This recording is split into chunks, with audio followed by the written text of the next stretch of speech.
Hey everyone, welcome to Laugh, Cry, Swoon and Author's Journey. I've decided to do something a little bit different today. Instead of doing the question of the week giveaway, I'm actually going to do a little promo for Bulletproof. The release party is already kind of kicked off and we're having a big celebration on the release day on November 20th. And I said in there a few days ago that I would release the prologue for Bulletproof. Now, the reason I decided to do this is because an author friend of mine, Cambria Hebert, who is so cool and fantastic, I just love her books and I love her, she's gorgeous. She released just recently a book called #Nerd, which it's on my Kindle, ready to read. I'm very excited about it. And she read aloud the first chapter of her book, and I thought, oh, that's really cool. I'll just click on it for just a minute. I'll just quickly watch her intro. I've got lots to do. I don't really have time to watch it, but I'll just watch the first part. And I was absolutely enthralled. I ended up watching the whole 14-minute clip or however long it was, which is, really long for me. I don't usually watch a clip unless it's about 2 minutes or less. So I thought, I'm not as engaging as Cambria. She's just gorgeous. But I thought I'd give it a go, especially for those fans of mine who would like to hear me read Bulletproof and who always go on about my cute Kiwi accent. So here's Bulletproof on my husband's iPad, all ready to go. I'm so excited for this book to come out. So I'll read you the prologue, and yeah, and then we can celebrate on the 20th. Okay, here we go.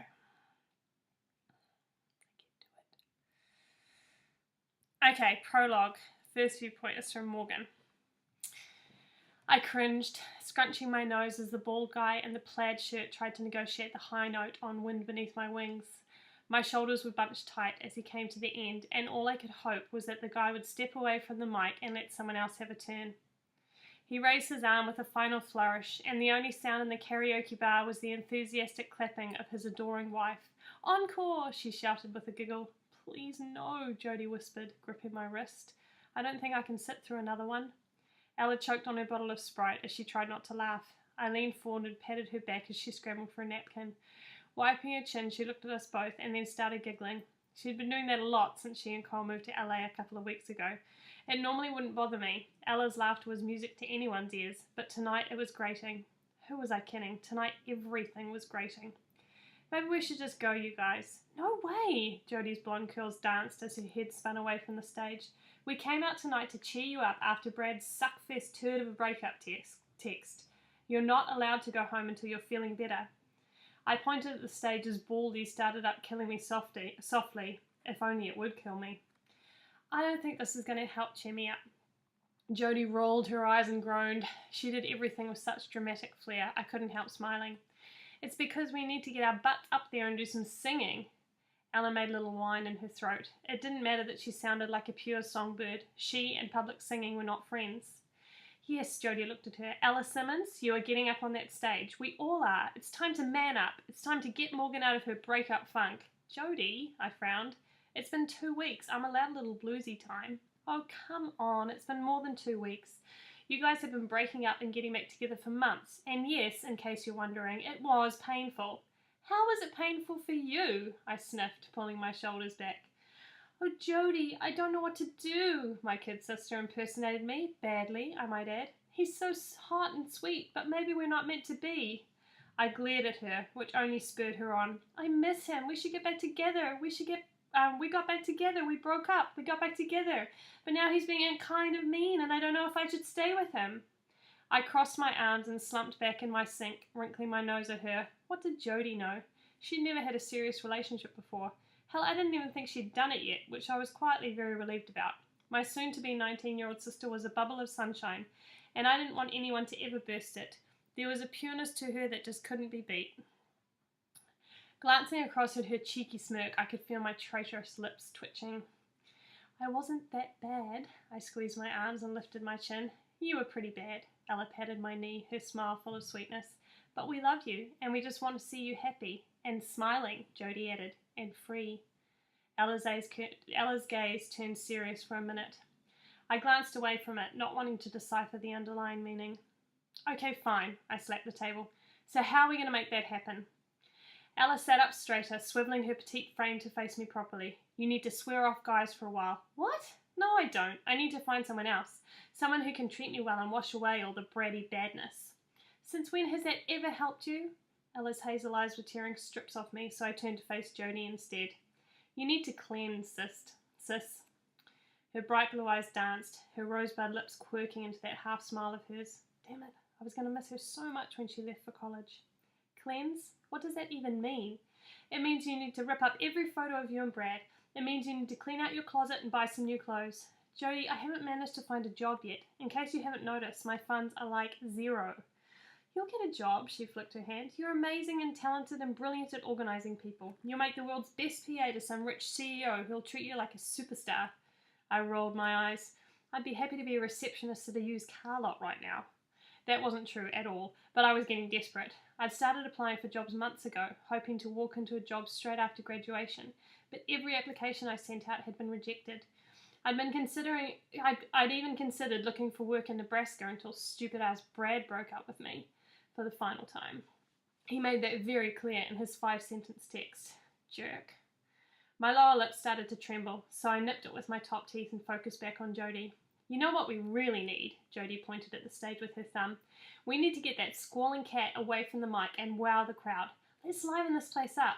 I don't know, Jojo. Ella's soft defence would never stand up to an enthusiastic Jodie. It's not an argument, Ella. We need to sing some Taylor, because that always gets Morgan's happy juices flowing. My happy juice? Ooh, what is that exactly? Jodie stood with a beaming smile and grabbed my wrist. It's that tingle you get inside your body when the music starts to flow through you. You know what I'm talking about. I knew exactly what she was talking about. Jodie understood better than anyone the power music had over me, especially when it came to dancing. She'd never know the whole truth. I wouldn't tell her that, but what she did know was that 9 times out of 10, music could cheer me up like nothing else. Why don't we go to a club instead? I let Jodie pull me toward the stage, pausing her long enough to grab Ella's hand and drag her up there with us. Because there are 2 extremely important songs you need to sing tonight. Jodie applauded with Baldy's wife as she ascended the stairs and nudged him out of the way. Turning to the karaoke touchscreen, she got busy punching in the song she wanted before shuffling Ella next to her and giving me, the giant among us, the spare mic. I cleared my throat, grimacing as it echoed throughout the room. My expression stayed in place as the familiar guitar riff started up, and I instantly recognised We Are Never Getting Back Together by Taylor Swift. Jodie grinned at me. Go for it, Morgs. Pretend Brad the bastard is in the back of the room and you're singing this just for him. Taking a breath, I gazed toward the back of the bar and pictured my boyfriend of nearly 2 years standing there staring at me. His beefy arms were crossed over his chest, and the sweet smile I originally fell for melted away to the judgmental smirk he wore for the last few months of our relationship. Why I didn't break up with him first was beyond me. As I opened my mouth to sing, I felt like a total fool. How'd I let him keep treating me like that for so long? I was stronger than that, damn it. The words flowed out of me with a force I hadn't expected. It felt good, though. I directed each and every syllable at the guy who'd been messing me around for far too long. And then we skipped to Sean's perspective. I stepped out of the private room my sister had booked for her birthday. She'd turned 30 today. Not that you'd know it. Having a child-free night with her friends and family brought out the crazy in her. With a chuckle, I slid the door shut on the screeching giggles and headed for the bar. What can I get you, buddy? I held up 3 fingers to the bartender. Corona with lime wedges, please. He nodded and turned to get my order. I leaned against the bar, peering over my shoulder at the 3 women on stage. They sounded good together. They were harmonising over a Taylor Swift song. The tall blonde at the front was taking the lead, singing into the mic with an intensity that seemed out of place at a karaoke bar. It was like she meant every word coming out of her mouth, like singing the song was releasing something inside of her. I couldn't take my eyes off her. She was stunning with her small, sharp nose and pointy chin. Everything else about her seemed long. Long neck, long arms, long legs. My eyes travelled down her tight black pants and my brows rose with approval. The song ended and the room erupted with applause. The 2 girls next to her giggled. The shorter blonde with big curls and a sparkling smile bowed low, while her petite counterpart tucked a lock of hair behind her ear and looked to the floor. The tall one, she just swallowed, a look of sadness sweeping over her features. She held out the mic to her blonde friend and looked ready to leave the stage. No, just one more. The blonde girl refused the mic with a shake of her head and began bopping on stage. The tall girl pushed a smile over her lips and began swaying to the beat, laughing as they all broke out into an enthusiastic rendition of Shake It Off, another Taylor number. They must have liked her. All three knew the lyrics by heart, barely looking at the karaoke screen as they clumped together and belted out the words. It was so engaging, the bartender actually had to tap me on the shoulder to let me know my drinks had arrived. I passed him some cash with a smile and ignored the narrowing of his eyes, turning back to the singing before he could figure out who I was. The song came to a triumphant end, and even I applauded this time. I couldn't help smiling as I watched them descend the stage. They looked close, like sisters maybe. Part of me wanted to ditch my family and go and join them for the night. It'd no doubt be entertaining. I reluctantly turned away from them and reached for the beers, ready to head back to the private room Helena had booked, but something stopped me. She was coming this way, the long, sexy one. Her curvaceous hips swayed slightly as she approached the bar, and against every logical thought in my brain, I let go of the beers and gave her a smile. Rhonda would kill me. After all the media hype I'd just endured, my manager would throw a fit if she thought I was trying to chat up some chick in a karaoke bar. But the smile just happened, and once it did, I couldn't take it back. Longlegs faltered, and she glanced over her shoulder before looking back at me. My grin grew, her brow furrowed slightly, her head tipping with a skeptical frown as she made the last few steps towards me. Placing her hands on the bar, she gave me a long stare, her eyes eventually warming with a smile. Okay, I know that I know you, but I'm pretty sure you don't know me, so why are you smiling at me right now? I liked the sound of her voice. It had a confident definition that I found attractive. I stood there grinning like an idiot mute before finally nodding with a shrug. Can you do me a solid and pretend that I'm just this normal guy and I've seen some pretty girl that I want to introduce myself to? She was taken aback, her large eyes narrowing before she finally nodded. Sure, why not? She chuckled. I stuck out my hand. Hi, I'm Sean Jackson. She got that slightly awestruck look on her face that most people did when meeting a celebrity. For a second I thought she was going to prove all my observations wrong by covering her mouth and running back to her friends with a titter. But thankfully she grasped my hand and gave it a firm shake. Morgan Pritchett. And what do you do, Morgan? Other than lighting up a karaoke stage, of course. Oh yes, I'm sure. She shook her head and looked to the countertop, with her laughter dry. I'm actually looking for a job. I just graduated from New Chicago. I grabbed one of the beers and passed it to her, figuring she must be around 22, just 2 years younger than me. I raised my own beer in a toast to her. Congratulations. Thank you. She clinked bottles with me and we both took a swig. So I have to admit that I never expected to see someone like you in a place like this. Of all the gin joints in all the towns, I tipped my head, glad I managed to get a smile with my lame-ass Humphrey Bogart impersonation. I didn't think you'd be into singing. I thought you were an action man, Mr. Bulletproof. What was your character name in the Domino series again? Clay Brockman. She clicked her fingers. That's right. You and Judas Domino made one hell of a team. I chuckled. You know, Brian and I hardly got to do any of the really cool stuff. The stunt guys ended up doing most of it. She rolled her eyes. Don't shatter the illusion, Mr. Jackson, please. I laughed. The truth is, I'm here for my sister's birthday party. I pointed toward the private room. I grew up in a musical house. We were always singing and dancing, so of course Helena chose karaoke. And you don't like it? She took another sip of Corona. I tried not to stare at the gloss of beer on her lips. No, it's okay. I like it. It's fun to let it out sometimes, you know. She nodded. Oh yeah, she knew. I'd just seen her let it all out. I pressed my lips together, knowing I should get back with the beers, but not wanting to leave either. Her smirk was captivating, and I wanted to know what it meant. What? I grinned.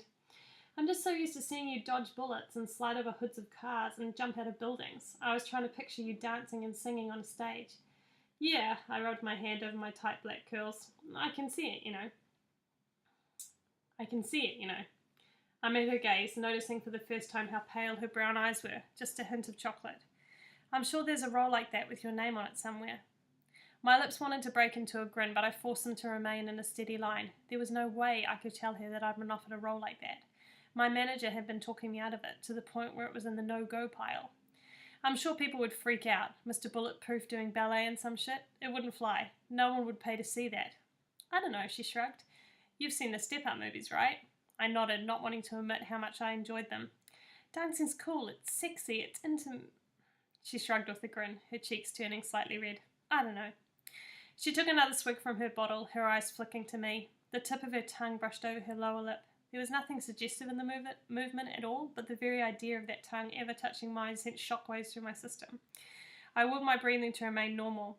In my line of work, I was surrounded by beautiful women constantly, but none of them had this kind of effect on me.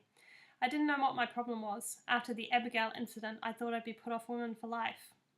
Morgan's eyes glimmered as her lips pulled into a lopsided smirk.